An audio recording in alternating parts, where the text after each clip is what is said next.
Hello students, welcome to my channel science by Ekta ma'am. काफ़ी दिनों से हम 10th और 8th क्लास की पढ़ाई कर रहे थे क्योंकि बोर्ड एग्जाम्स थे बच्चों के। आज की क्लास में हम पढ़ने वाले हैं क्लास 9th। तो क्लास 9th के इम्पोर्टेंट टॉपिक, खासकर साइंस सब्जेक्ट के, जिसमें आज का टॉपिक मैंने जो लिया है वो है टिश्यूज। जो चैप्टर है बहुत ही इजी सा चैप्टर है और सेल के बारे में आप लोग 8th क्लास से 7th क्लास से पढ़ते हुए आ रहे हैं। सेल और एनिमल सेल और प्लांट सेल, इनके बारे में आप अच्छे से जानते हैं। तो उसी चैप्टर को और थोड़ा सा ज्यादा हम डीप स्टडी करेंगे आज के चैप्टर में, जिसका नाम है टिश्यूज। तो बड़ा इजी सा चैप्टर है। ध्यान से आप जब पढ़ेंगे तो अगर क्लास को आप अच्छे से सुन भी लेंगे तो आराम से आप इस चैप्टर के क्वेश्चंस को आंसर कर पाएंगे। तो चलो, without wasting any time, let's start the topic tissues. सबसे पहले बात करते हैं कि हम ऑर्गेनिज्म के बारे में बात करते हैं कि अर्थ पर लिविंग ऑर्गेनिज्म जो पाए जाते हैं उनमें एनिमल्स सभी तरह के, चाहे माइक्रो ऑर्गेनिज्म हो चाहे बड़ी से बड़ी ब्लू व्हेल हो, और प्लांट्स बहुत छोटे छोटे माइन्यूट से प्लांट्स यूनिसेल्युलर से लेकर और बहुत बड़े बड़े जाइंट प्लांट्स तक की हम बात करते हैं। सबसे पहले बात करते हैं, देखो कि हम सभी का जो शरीर है वो बना हुआ है किससे? सेल से। सेल यानी कोशिका से। और सेल को हम क्या कहते हैं कि cell is the structural and functional unit. यही कहा जाता है कि सेल जो है ये हमारी फंक्शनल और स्ट्रक्चरल यानी कि हमारी क्रियात्मक और आधारभूत इकाई है हमारे शरीर की। यानी कि अगर सेल ना हो तो किसी भी लिविंग ऑर्गेनिज्म के बनने का पॉसिबल है ही नहीं।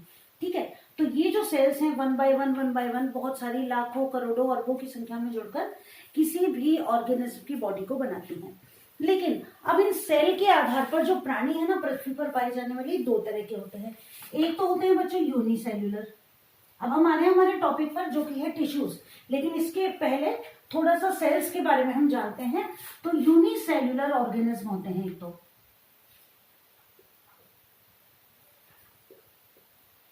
और दूसरे होते हैं मल्टीसेल्युलर।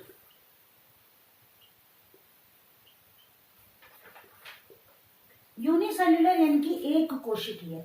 यूनि का मतलब है वन, एक कोशिकीय का क्या मतलब है कि वो ऑर्गेनिज्म जिनका शरीर एक ही सेल से बना होता है। जैसे इसके एग्जांपल की हम बात करें तो अमीबा कह सकते हैं, अमीबा की बात करते हैं ना। अब होता क्या है, देखो अमीबा के अंदर कि ये जो ऑर्गेनिज्म है, अमीबा है, पैरामीशियम है, और भी काफी सारे होते हैं।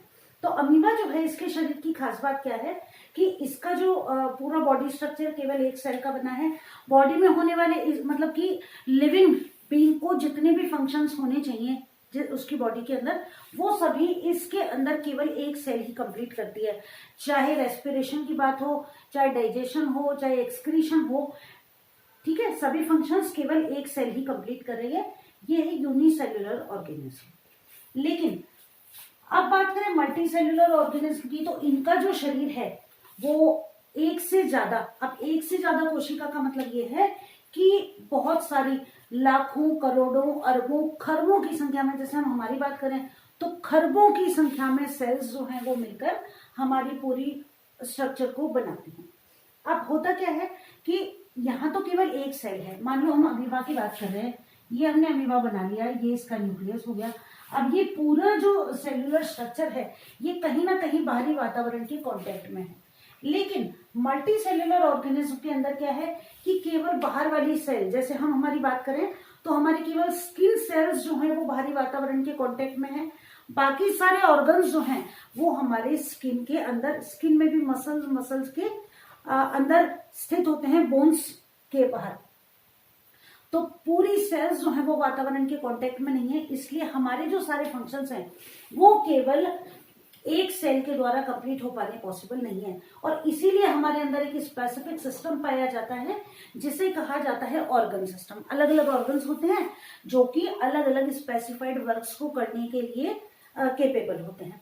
तो यहां से हम बात करें अब टिश्यूज की, तो देखो होता क्या है, हम मल्टीसेल्युलर ऑर्गेनिज्म में हमारा जो बॉडी स्ट्रक्चर है वो किस तरह का है कि सबसे पहले हमारे अंदर होती है हमारी बेसिक यूनिट सेल। अब ये जो सेल्स हैं ये मिलकर क्या करती हैं, ये बनाती हैं टिश्यू।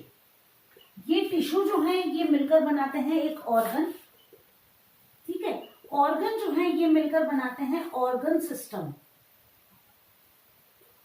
और सारे ऑर्गन सिस्टम मिलकर बनाते हैं किसी भी ऑर्गेनिज्म के पूरे स्ट्रक्चर को। क्लियर है बात? ठीक है, अब let us just focus on the topic tissue. यहां तक हम आ गए, चैप्टर तक हम पहुंच गए कि हमें किस चीज के बारे में पढ़ना है, और अब हम आगे आते हैं हमारे टॉपिक पर, टिश्यू पर। अब ये जो टिश्यूज हैं बच्चों, ये प्लांट्स के अंदर भी हैं और एनिमल्स के अंदर भी हैं, है ना? हम जानते हैं कि प्लांट्स भी लिविंग ऑर्गेनिज्म है, तो टिश्यू जो है ये प्लांट्स में भी है और एनिमल्स में भी है। एनिमल्स में ये अलग काम कर रहे हैं और प्लांट्स के अंदर ये अलग काम कर रहे हैं, लेकिन प्लांट्स और एनिमल के जो टिश्यूज होते हैं ये थोड़े अलग होते हैं, क्योंकि प्लांट्स जो होते हैं पहली बात तो स्टैटिक होते हैं, यानी कि एक ही जगह पर रुके हुए रहते हैं, इधर उधर उनको जाना नहीं है, यानी कि एनर्जी रिक्वायरमेंट्स उनकी एनिमल्स के कंपैरिजन में कम है, पहली बात। और दूसरी बात क्या होती है कि प्लांट्स जो होते हैं ना, इनकी ग्रोथ एक लिमिटेड एरिया तक ही होती है और एक लिमिटेड टाइम के लिए ही होती है। फिर कुछ सेल्स जो होती है वो परमानेंट सेल्स में कन्वर्ट हो जाती है और कुछ स्पेसिफिक फंक्शंस जैसे कि प्लांट को स्ट्रेंथ प्रदान करने का काम करती हैं। तो अब हम बात करते हैं टिश्यूज की। अब टिश्यूज पहली बात तो हैं क्या, ठीक है? तो सबसे पहले हम क्या करें कि टिश्यूज जो होते हैं ना, देखो किसी एक पर्टिकुलर फंक्शन को कंप्लीट करते हैं किसी भी ऑर्गेनिज्म के अंदर। टिश्यू को अगर हम डिफाइन करें तो हम ये लिख सकते हैं कि a particular function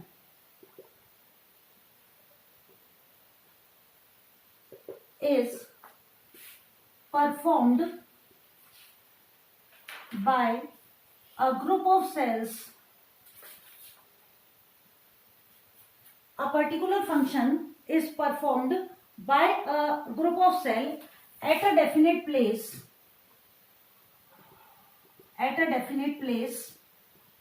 in the organism, या inside the organism लिखते हैं, वो ज्यादा ठीक रहेगा, इनसाइड द ऑर्गेनिज्म, ठीक है? और ये क्या कहलाएगा? This is called tissue. अब यहां से हमको समझ में आ गया कि टिश्यू जो है ये क्या है, तो यहां से अब हम इसकी डेफिनेशन अगर लिखें, ओके बच्चों, तो अब हम लिखते हैं टिश्यूज की definition. A group of cells, ठीक है, क्या है ये? सेल्स का एक ग्रुप है। A group of cell that are similar in structure and function. Clear है? क्या है कि ग्रुप ऑफ सेल है जो कि स्ट्रक्चर में भी और फंक्शन में भी सेम है। फंक्शन का मतलब है यहाँ पर किसी भी काम को ये कंप्लीट कर रही है। तो अब group of cell that are similar in structure and function, या इसको लिख दो एंड परफॉर्म सिमिलर वर्क, ठीक है? तो that are similar in structure and perform similar work together to achieve a proper work या proper function. Function is called tissue. Clear है definition? दोबारा देख लो। क्या group of cell that are similar in structure and perform similar work together to achieve a proper function is called tissue. यानी कि sales का ऐसा group जो कि देखने में एक जैसी है, जिनका स्ट्रक्चर एक जैसा है और किसी एक काम को मिलकर करती हैं जिससे कि एक प्रॉपर वर्क या प्रॉपर फंक्शन कंप्लीट हो जाए, उसे क्या कहेंगे? टिश्यू। जैसे कि हम बात करते हैं एक सिंपल एग्जांपल की, कि हम बात कर रहे हैं, मान लो सेल है, सेल से मिलकर बन रहा है टिश्यू और टिश्यू से मिला बनकर कोई ऑर्गन। अब हम बात करते हैं जैसे डाइजेस्टिव सिस्टम की, ठीक है? तो अलग अलग टिश्यूज हैं। अब डाइजेस्टिव सिस्टम के अंदर हमको एलिमेंट्री कैनाल भी चाहिए, स्टमक चाहिए और स्मॉल इंटेस्टाइन है, लार्ज इंटेस्टाइन है, पैनक्रियाज है, लिवर है, कई सारे ऑर्गन्स मिलते हैं और फिर ये सारे ऑर्गन्स मिलके एक सिस्टम बना लेते हैं, दैट इज डाइजेस्टिव सिस्टम। तो इस तरीके से हम आ गए हमारे टिश्यूज की डेफिनेशन पर। तो ये हो गई टिश्यू की डेफिनेशन, यानी कि group of cell that are similar in structure and perform same similar function, है ना? Similar in structure and similar in function are called tissues. ये सिंपल डेफिनेशन होगी। अब बात करते हैं एनिमल्स और प्लांट्स में पाए जाने वाले अलग अलग टिश्यूज की। तो इसको लिखने के बाद सबसे पहला काम हम ये जाने कि ये जो टिश्यूज है ना, ये होते किस किस तरह के हैं। तो सबसे पहले हम एक चार्ट बनाते हैं और उससे ये जानने का प्रयास करते हैं, जिससे हमें क्लियर हो जाएगा कि एनिमल्स और प्लांट्स के अंदर टिश्यू कौन कौन से पाए जाते हैं। तो आज की क्लास में हम प्लांट टिश्यूज के बारे में जानेंगे।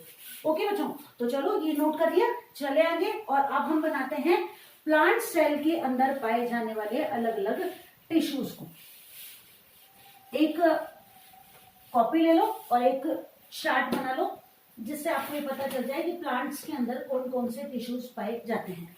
तो देखो, प्लांट्स होते हैं ना, इनके अंदर मैंने अभी भी आपको क्लास के शुरू में बताया कि प्लांट्स के अंदर पहली बात तो ये कि एनर्जी रिक्वायरमेंट कम होती है, क्योंकि स्टेबल होते हैं, एक जगह पर ही रहते हैं। लेकिन अब इनके अंदर जो ग्रोथ होती है ना सेल्स की, उसके अकॉर्डिंग प्लांट्स के अंदर पाए जाने वाले टिश्यू दो तरह के होते हैं। एक होते हैं जो डिवीजन करते रहते हैं और एक होते हैं जिनमें डिवीजन बंद हो जाता है, ये एक स्पेसिफिक वर्क को ही करते हैं। तो देखो, जो टिश्यूज हैं, तो हम बात कर रहे हैं देखो किसकी, प्लांट टिश्यूज की। ओके, अब इनके अंदर टिश्यूज जो हैं दो तरह के हैं। First one is meristematic tissue, meristematic tissues, ठीक है। और दूसरे जो हैं वो हैं परमानेंट टिश्यू। ओके बच्चों, ये हैं परमानेंट टिश्यूज। चलो, तो ये इसको आप इस तरीके से नोट कर लो, बन गए, ठीक है। तो पहला हो गया मेरिस्टेमेटिक टिश्यू। अब मेरिस्टेमेटिक टिश्यू जो होता है ये तीन तरह का होता है। First one apical meristematic tissue,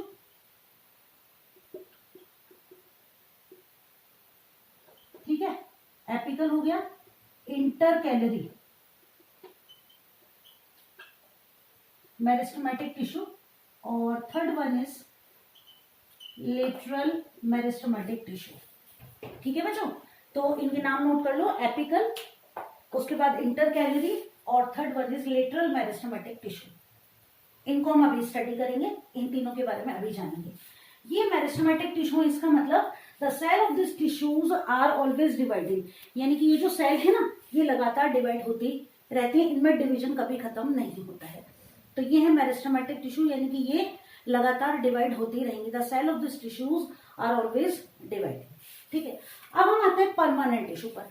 permanent tissue जो होते हैं ये इस तरीके के टिश्यू होते हैं जिनकी जो सेल्स होती है ना, ये डिवाइड होती रहती है, लेकिन कुछ लिमिटेड टाइम इंटरवल के बाद कुछ स्पेसिफिक फंक्शंस को करने के लिए इनमें डिवीजन खत्म भी हो सकता है, ठीक है। अब ये जो परमानेंट टिश्यू है ये स्पेसिफिकली जो है दो तरह का होता है।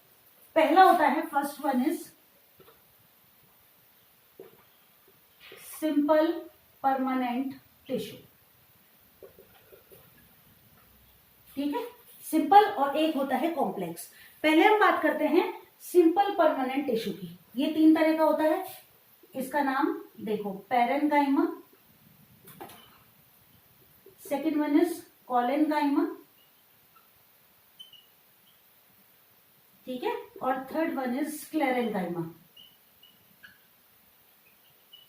ओके, ये हो गया simple permanent tissue. Second one है complex permanent tissue, complex permanent tissue, ठीक है। अब ये भी दो तरह का होता है। फर्स्ट है देखो बच्चों जाइलम, और सेकेंड जो है वो है फ्लोएम। लेकिन अब ये जो जाइलम और फ्लोएम है ना, ये भी अलग अलग तरह की सेल्स से मिलकर बना होता है। अब यहाँ मैंने क्या लिखा है देखो, complex permanent tissue. Complex permanent tissue का मतलब क्या है कि ये जो टिश्यू है ये एक ही तरह की सेल्स से मिलकर नहीं बना होता है, अलग अलग तरह की सेल्स मिलकर और इसके स्ट्रक्चर को बनाती हैं। अब हम जाइलम और फ्लोएम जो है ये मेनली चार तरह की जो सेल्स होती हैं उनसे मिलकर बने होते हैं। अब हम इसका डिवीजन देखेंगे कि जाइलम और फ्लोएम जो है ये किस किस तरह की सेल्स से मिलकर बने होते हैं। चलो, तो इसमें देखो, फर्स्ट है ट्रैकिड्स, सेकंड है वेसल्स, तीसरी है जाइलम पैरेन्काइमा, ठीक है। तो ट्रैकेट्स लिखो, वेसल्स लिखो, जाइलम पैरेन्काइमा लिखो और लिखो जाइलम फाइबर्स। अब यहाँ पर एक इंपॉर्टेंट चीज, लेकिन पहले हम फ्लोएम वाली सेल्स नोट करेंगे, फिर उस इंपॉर्टेंट चीज को यहीं साथ के साथ नोट कर लेंगे। ठीक है, चारों लिख लो, ट्रैकेट्स, वेसल्स, उसके बाद है जाइलम पैरेन्काइमा और next one is, last one is xylem fibres. अब हम आते हैं डिवीजन ऑफ फ्लोएम। ठीक है, यहां पर लिखो बच्चों, sieve tubes, sieve cells, companion sales,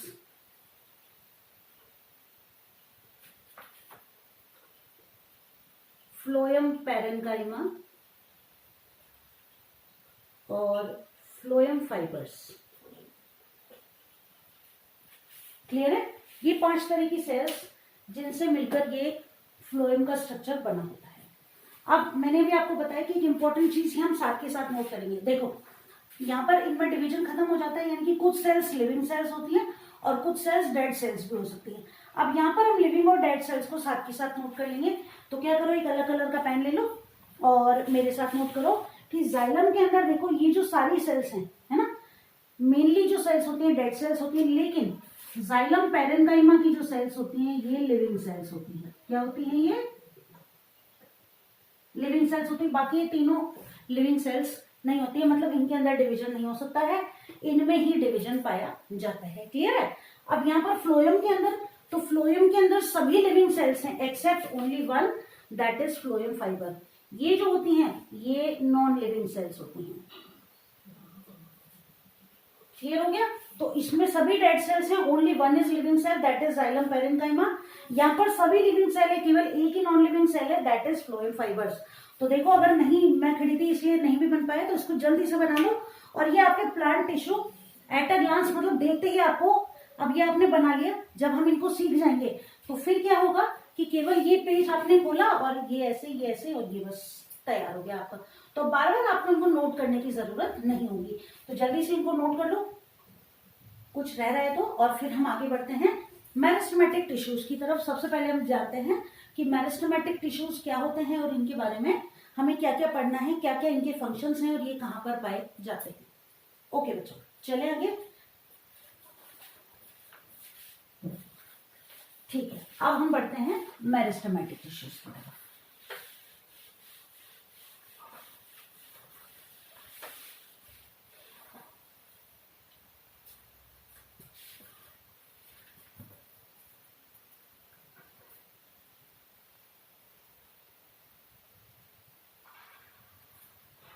meristematic tissue, इनकी स्ट्रक्चर की बात करते हैं। देखो, मेरिस्टेमेटिक टिश्यूज जो होते हैं ये लिविंग सेल्स होती हैं। ठीक है, इनमें हमेशा डिवीजन होता रहता है, पहली बात। अब अपनी इस स्पेसिफिक गुण के आधार पर ये जो मेरिस्टेमेटिक टिश्यू हैं ये प्लांट के मेनली टिप्स वाला जो रीजन होता है, टिप्स मतलब प्लांट का जो लिविंग पार्ट होता है, जहां पर की सेल लगातार डिवाइड होती रहती है, वहां ज्यादा पाया जाता है।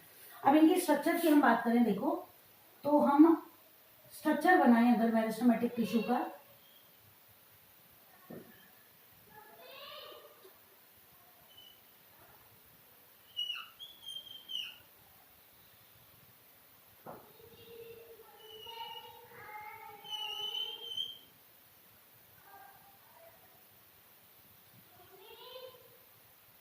ये देखो, ये हम बात कर रहे हैं कि प्लांट के अंदर मेरिस्टेमेटिक टिश्यू कहां पर पाया जाता है। तो अब हम इसकी स्ट्रक्चर की बात करते हैं। देखो कहां पर कौन सा पाया जाता है उसकी बात करते हैं। अभी भी हमने पढ़ा कि 3 तरह का होता है, एपिकल, इंटरकैलरी और लेटरल। देखो ये जो टिप्स होते हैं, यहाँ पर जो मेरिस्टेम पाया जाता है उसका नाम नोट करो, ये होता है बच्चों एपिकल मेरिस्टेम। ओके, अब इसके बाद एपिकल के बाद नेक्स्ट वन इज इंटरकैलरी। तो देखो इंटरकैलरी मेरिस्टेम ये रहा, इंटरकैलरी मेरिस्टेम। और third one is lateral meristem. Okay बच्चों, अब देखो इनके स्ट्रक्चर को तो हमने देख लिया, अब इनके फंक्शंस की बात करते हैं कि ये तीनों ही मेरिस्टेम जो हैं ये कहां पर पाए जाते हैं। एपिकल मेरिस्टेम, पहली बात तो नोट करते जाओ साथ के साथ। एपिकल मेरिस्टेम जो होता है इट इज फाउंड ऑन, यहाँ लिखूं, देखो, on tips of root and shoot. Okay, tips यानी कि किनारों पर, जो किनारे होते हैं, किनारे मतलब जो टॉप मोस्ट पार्ट होता है वहां पर चाहे जड़ हो और चाहे तना हो, वहां पर ये पाए जाते हैं। अब बात करते हैं इसके फंक्शन की, तो वन बाय वन इनका फंक्शन हम लिखते जाते हैं। पहले बात करते हैं, स्ट्रक्चर बनाई लिया आपने एपिकल मेरिस्टेम की, ठीक है। तो एपिकल मेरिस्टेम जो होता है इसके फंक्शन की अब हम बात करते हैं। तो एपिकल मेरिस्टेम जो होता है, देखो बच्चों, पहली बात तो ये हमने लिख दिया, on the tips of root and shoot it is present. अब इसका काम क्या होता है, तो इसका काम जो है वो है it increases the length of shoot and root, ठीक है। प्लांट का जो तना है उसके और जो जड़ है उसकी लंबाई बढ़ाता है, यानी कि it is responsible for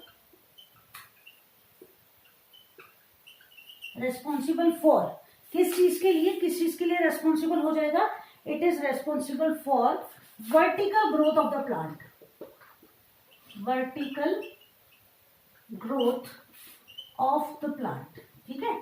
plant की सीधी लंबाई चाहे जड़ हो और चाहे तना हो उसके लिए जिम्मेदार है। ये इसके फंक्शन हो गए बच्चों, बस इसमें आपको इतना ही याद करना है एपिकल मेरिस्टेम में। Next one is intercalary meristem. Intercalary meristem जो होता है ये कहाँ पाया जाता है, ये पाया जाता है लीव्स में मेनली पाया जाता है। लीव्स का जो बेस होता है वहां पर ये मेनली पाया जाता है। अब इसके फंक्शन की अगर हम बात करें तो इसकी जो सेल्स होती हैं, है ना, इसकी सेल्स एक्टिव सेल्स होती हैं, मतलब लगातार डिवीजन होता रहता है। डेंस साइटोप्लाज्म उनमें पाया जाता है।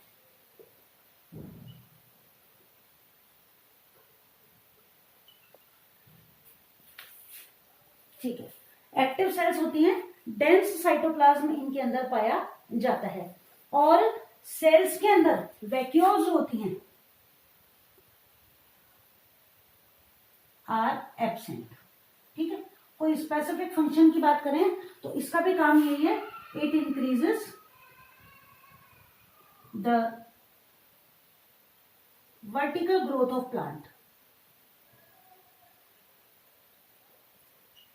क्लियर है? चलो अब आ जाते हैं नेक्स्ट, जो कि क्या है, लेटरल मेरिस्टेम। ये हम बात कर रहे थे किसकी, सेकंड वन इंटरकैलरी मेरिस्टेम की, ये हो गया।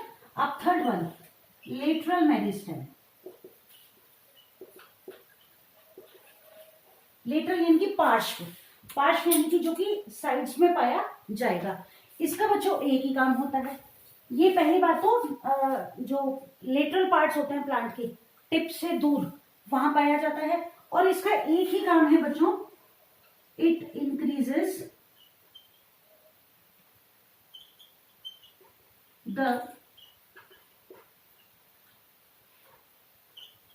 Thickness of stem. स्टेम जो होता है ना उसकी थिकनेस जो होती है उसको बढ़ाने के काम में आता है। थिकनेस जो है तो स्टेम की भी हो सकती है, जो शाखाएं होती हैं उनकी भी मोटाई को, स्टेम और जो ब्रांचेस हैं उनकी भी जो मोटाई है उसको बढ़ाने में ये मदद करता है, यानी कि it increases the girth of the plant.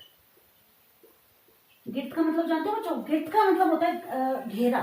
तो जैसे तना होता है ना, कितना ज्यादा मोटा है तो वो जो कहलाती है उसकी मोटाई तने की, वो कहलाती है गिर्थ। तो कुछ जैसे नए नए प्लांट्स हैं तो उनकी गिर्थ जो स्टेम की होगी वो कम होगी, लेकिन काफी पुराना पेड़ है, अगर मान लो कोई बरगद का पेड़ है तो उसकी गिर्थ तो इतनी ज्यादा होगी कि हम अपने हाथों में भी उसको नहीं ले पाएंगे। तो that's all in the topic meristematic tissue. इसमें हमने देखो बच्चों आज की क्लास में क्या क्या पढ़ लिया, हमने टिश्यूज को अच्छे से डिफाइन कर लिया, एकदम अच्छे से हमें टिश्यूज याद हो गई, प्लस उसकी डेफिनेशन याद हो गई। फिर हमने पूरा टेबुलर चार्ट बना लिया सभी प्लांट टिश्यूज का। आज की क्लास में हमने पढ़ लिया प्लांट टिश्यूज का एक क्लासिफिकेशन हमने पढ़ लिया, that are living cells which are also called as meristematic tissue. तो मेरिस्टेमेटिक टिश्यू हमने पढ़ लिए, कितनी तरह की सेल्स इनमें होती है ये हमने पढ़ ली, इनकी लोकेशन हमने पढ़ ली, प्लस इनके फंक्शंस को हमने पढ़ लिया, और साथ में ये भी जान लिया कि मेरिस्टेमेटिक टिश्यूज जो हैं they are living cells which perform similar work and they are always dividing, मतलब हमेशा इनके अंदर डिविजन पॉसिबल होता है। एपिकल जो टिप्स पर पाई जाएंगी प्लांट की, और प्लांट की शूट की प्लस रूट की लंबाई को बढ़ाएंगी। इंटरकैलरी मेरिस्टेम जो कि नोड्स, इंटरनोड्स और लीव्स के बेस पर पाया जाएगा, इनका भी काम जो है प्लांट की लंबाई को बढ़ाने में मदद करना है। And last one is lateral meristem, जिसका काम क्या है कि ये लेटरल पार्ट्स में पाया जाएगा, यानी कि टिप से दूर पाया जाएगा, प्लस जो प्लांट है ब्रांचेस हैं उनकी और स्टेम की जो घेराव है, घेराव यानी कि उनकी जो मोटाई है उसको बढ़ाने में मदद करेगी। ठीक है, तो आई होप आज की क्लास आपके लिए यूजफुल रहेगी। नेक्स्ट क्लास में हम आगे वाला यानी परमानेंट टिश्यूज वाला डिवीजन कंप्लीट कर लेंगे। आज की क्लास कैसी लगी ये आप मुझे जरूर बताएंगे, अच्छी लगी है तो उसको शेयर भी कर देंगे। जल्दी मिलेंगे नेक्स्ट क्लास में, और यहाँ तक का पढ़कर अच्छे से तैयार कर लेना ताकि अगली क्लास में जब हम आगे परमानेंट टिश्यू पढ़ें तो हमें दिक्कत ना हो। ओके बच्चों, जल्दी मिलते हैं नेक्स्ट क्लास में। सी यू सून, बाय।